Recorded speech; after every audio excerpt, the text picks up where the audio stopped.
Mutiara Ramadan. Pembahasan kita terkait hadis-hadis yang berkaitan dengan bulan suci Ramadan yang hari ini kita tekuni, yang hari ini kemudian kita jalani.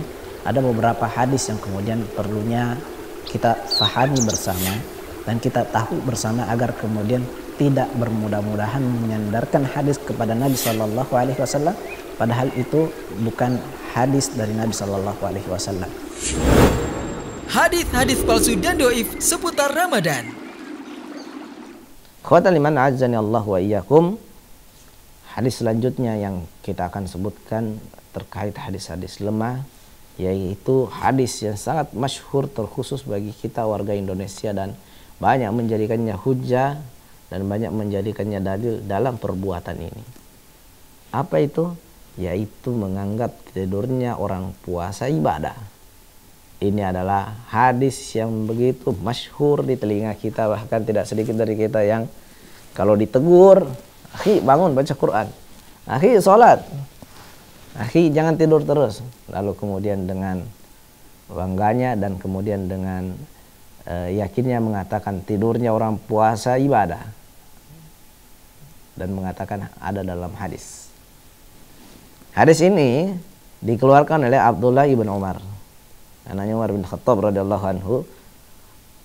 Nabi sallallahu alaihi wasallam berkata bahwa sumtus shaim tasbihun wa naumuhu ibadah wa du'ahu mustajabun wa amaluhu mudha'afun. Masyaallah, sempurna sekali hidup kalau cuma bersandar sama hadis ini. Nabi mengatakan bahwa diamnya orang puasa adalah tasbih. Jadi tidak banyak ngomong itu bertasbih kalau orang puasa. Tidurnya adalah ibadah dan doanya diijabah, amalannya dilipat gandakan. Subhanallah. Kalau dari sisi makna sangat agung kalau orang berpuasa. Tapi masalahnya ini disandarkan kepada Nabi Shallallahu Alaihi Wasallam. Hati-hati, jangan sampai kemudian kita terancam oleh hadis Nabi Shallallahu Alaihi Wasallam yang sahih, bahkan derajatnya mutawatir. Jika berdusta atas Nabi Shallallahu Alaihi Wasallam, persiapkan tempat duduk Anda di neraka. Naudzubillah. Hadis ini secara takhrij yaitu suntus saimu tasbihun, suntus saimu tasbihun, kemudian naumuhu ibadah, kemudian doauhu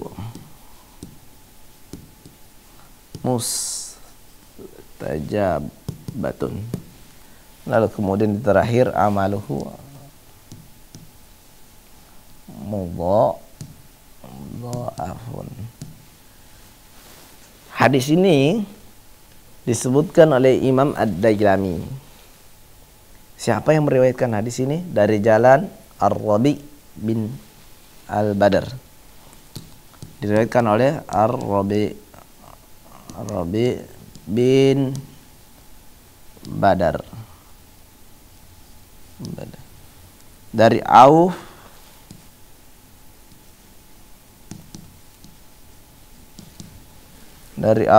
dari Mughirah.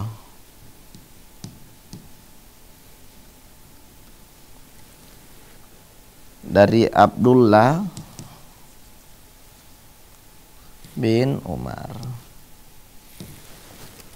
Hadis ini dikatakan lemah, bahkan lemah sekali oleh para ulama, itu karena ada seorang perawi yang bernama Ar-Rabi bin Badar. Ini orang pertama.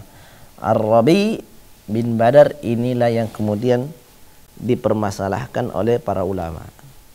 Di antaranya Imam Ad-Darqutni mengatakan bahwa dia orang ini matrukul hadis. Hadisnya ditinggalkan, tidak boleh dipakai berhujjah. Dan Imam Al-Hakim mengatakan bahwa membolak-balikan sanad, orang ini suka membolak-balikan sanad, meriwayatkan dari perawi siqah secara maklub. Jadi dia meriwayatkan dari orang sebelumnya, namun kemudian tertukar dari perawi yang lemah hadisnya dan bahkan palsu. Orang ini yaitu Ar-Rabi bin Badar. Ini juga yang disebutkan oleh Imam Ibnu Hajar Al-Asqalani bahwa orang ini suka sekali membolak-balikan sanad dalam hadis. Maka secara umum hadis ini dilemahkan oleh para ulama. Di antaranya Imam Abu Hatim mengatakan tidak perlu menyibukkan diri dengan hadisnya. Ini disebutkan oleh Imam Abu Hatim.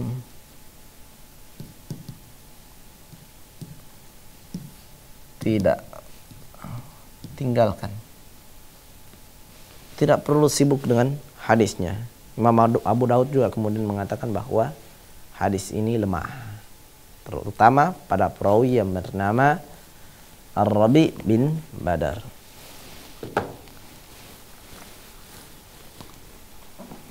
Khawataliman azani Allah wa iyyakum. Ini adalah hadis ke-14 yang kemudian kita sebutkan. Dan hadis ke-14 ini juga disebutkan oleh Imam Al-Iraqi bahwa hadis ini sangat lemah. Sebagaimana Syekh Albani mengatakan lemah sekali hadis ini.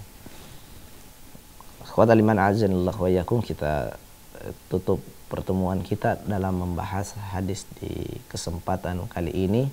Hadis-hadis dhaif, bahkan lemah dan palsu di sekitar bulan suci Ramadan. Semoga Allah Subhanahu wa taala membuat kita lebih faham bahwa tidak semua hal yang sampai di telinga kita itu dan disandarkan kepada Nabi sallallahu alaihi wasallam itu adalah benar. Kafa bil mar'i kadiban ay yuhadditsa kullama sami'a. Nabi mengingatkan kita itu. Cukuplah seseorang itu dianggap berdosa saat ia menyampaikan semua apa yang dia dengar. Tidak semua kemudian yang datang di mimbar, tidak semua kemudian yang disebutkan para penceramah menyandarkan hadis ini. Kalau hadisnya benar, maka pahalanya sangat besar di sisi Allah Subhanahu wa taala. Sebagaimana jika kita berdusta atas Nabi bahwa hadis ini atau kalimat ini bersumber dari beliau, maka kemudian ancamannya juga tidak sederhana. Barakallahu fikum jami'an. Hada wa nasallahu yang fa'alna ma sami'na qulu qouli hadza wa astaghfirullah li wa lakum. Assalamualaikum warahmatullahi wabarakatuh. Ramadan 1444 Hijriah. Raih pahala di bulan mulia.